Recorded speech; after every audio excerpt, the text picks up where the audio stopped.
Zakweli, l'entretien de la matinale. Zakweli ce matin avec Benissa Ousseni, le président du conseil départemental. Benissa, bonjour. Bonjour Angie, bonjour Maurez, bonjour Mauré. Merci d'être avec nous ce matin. Alors, d'abord, l'appel d'offres du marché du transport interurbain qui est donc annulé, déclaré sans suite pour motif d'intérêt général, tenant à la nécessité d'une nouvelle assemblée territoriale de s'assurer de la viabilité du contrat tant sur le plan économique, financier que juridique. En clair, ça a été annulé car le contrat était mal ficelé et risquait de mettre tout le monde ou pas mal de monde dans des problèmes, c'est ça? Vous allez droit au but, Angie. Le contrat a été annulé. Le contrat fait suite d'une délibération de 2018 et l'écosystème économique en 2018 et en 2021 n'est pas forcément le même. Donc, il mérite aujourd'hui d'être vu et revu. Je précise qu'en 2018, lorsque la délibération a été prise pour passer en DSP, cette délibération-là n'a pas fait l'objet de contestations particulières et elle a été prise à l'unanimité et acceptée par l'ensemble du monde économique. Mais effectivement, de 2018 en 2021, la réalité de l'écosystème a changé. Certaines structures se sont plus préparées, sont plus à même de pouvoir accompagner ce projet-là. Donc, il mérite effectivement aujourd'hui d'être revu, adapté à la réalité économique d'aujourd'hui. Donc, nous avons fait le choix, après avoir pris le temps d'analyser le marché qui a été lancé. On n'a pas voulu aller dans la précipitation. On a pris le temps d'analyser, mesurer les conséquences de l'annulation de marché-là, parce qu'il peut y avoir des conséquences assez importantes au niveau du conseil départemental. Donc, mesurer toutes les conséquences d'une telle décision avant de s'être prononcé. Et effectivement, on s'est prononcé la semaine dernière sur l'annulation du marché qui va être vue, revue, peut-être corrigée ou améliorée et être présenté très prochainement. Nous n'avons pas beaucoup de temps parce que vous savez qu'il y a des accompagnements, des financements que nous risquons de perdre si on tergiverse trop longtemps. Donc, c'est l'ensemble de ces problématiques-là qui ont été posées sur table pour prendre une décision la plus cohérente et la plus juste pour l'ensemble de l'économie mahoraise. Est-ce qu'on a déjà des idées des réajustements possibles? Non, on a des orientations qui méritent d'être regardées. Comme vous l'avez dit, c'est un DSP sur un seul lot. Oui. Aujourd'hui, on parle d'une possibilité de plusieurs d'autres allotissements. Nous étudions cette possibilité-là aussi. Mais vous savez, il y a d'autres partenaires dans ce projet-là. Ce n'est pas un projet que départemental. C'est un projet qui doit être travaillé, analysé avec les services de l'État, mais aussi avec la CADEMA, qui est un partenaire important aussi de ce projet-là. Mais nous n'excluons pas effectivement la possibilité, encore une fois, d'allotir, de passer de DSP en marché public, de l'allotir, de le réorganiser. Mais on n'a pas encore une décision ferme. Peut-être qu'on se rendra compte que la DSP était la meilleure des solutions. J'en sais rien. Mais c'est vrai qu'il y a beaucoup de réflexions et les orientations, tant plus tôt, mais il n'est pas définitif à réorganiser ça sous forme de lot. Mais je ne peux pas dire encore lesquels. L'objectif, bien sûr, de faire pouvoir travailler le plus grand nombre. On ne peut pas garantir, dire que ce lot-là irait au Maoré ou au Réunionnais ou j'en sais rien.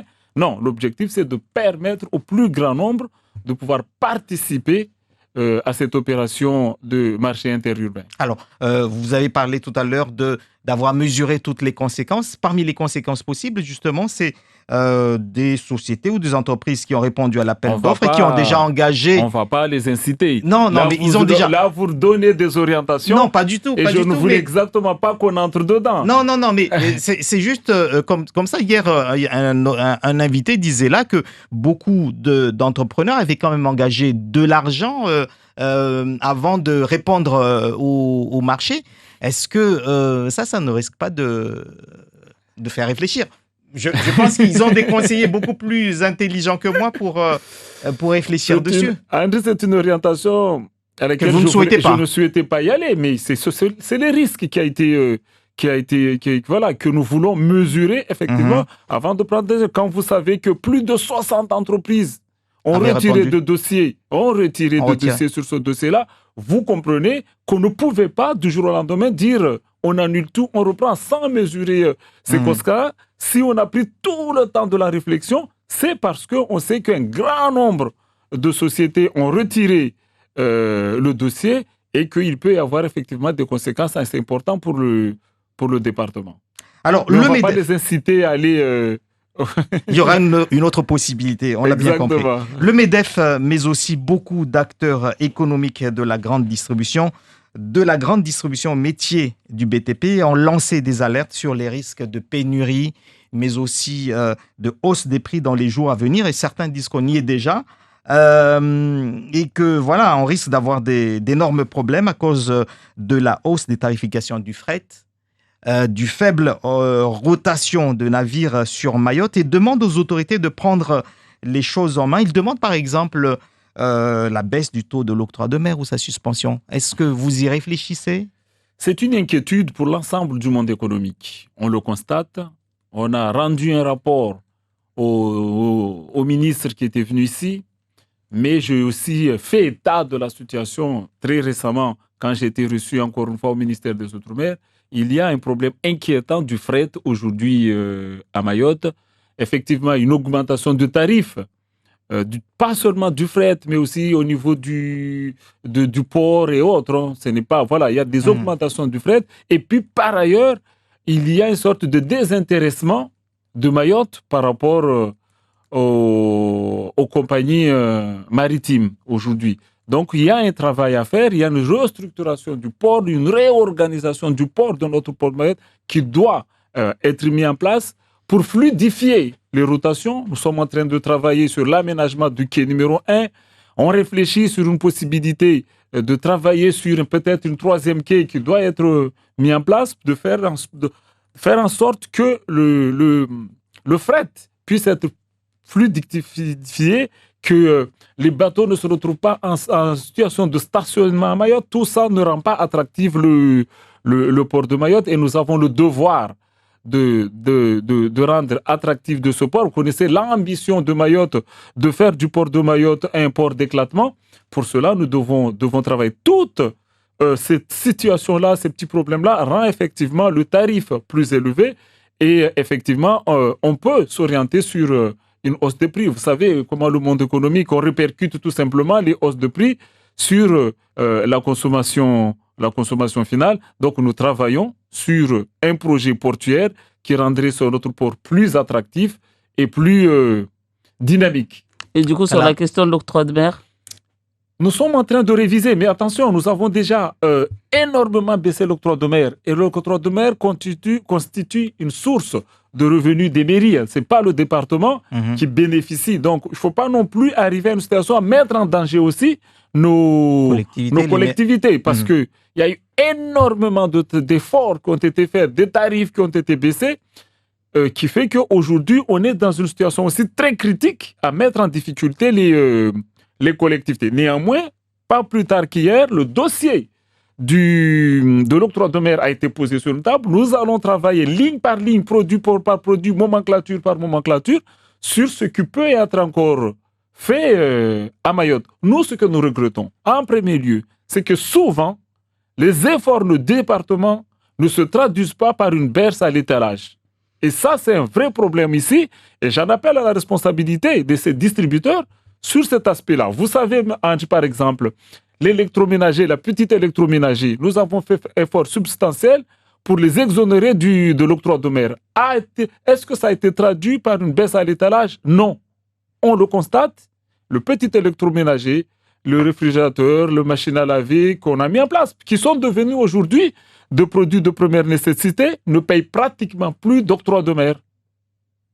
Mais ça n'a pas été traduit par une baisse de prix significative. Vous avez tous vu la pression qui a été mise au conseil départemental il y a quelques années sur la production du sable, de gravier, tout ça, qui fait que nous avons baissé énormément l'octroi de mer sur ces produits-là. Ange, on a vu qu'une augmentation progressive de ces produits-là jusqu'à atteindre à des prix excessifs sans que le département ait rajouté un point supplémentaire sur l'octroi de mer. Donc voilà la réalité locale.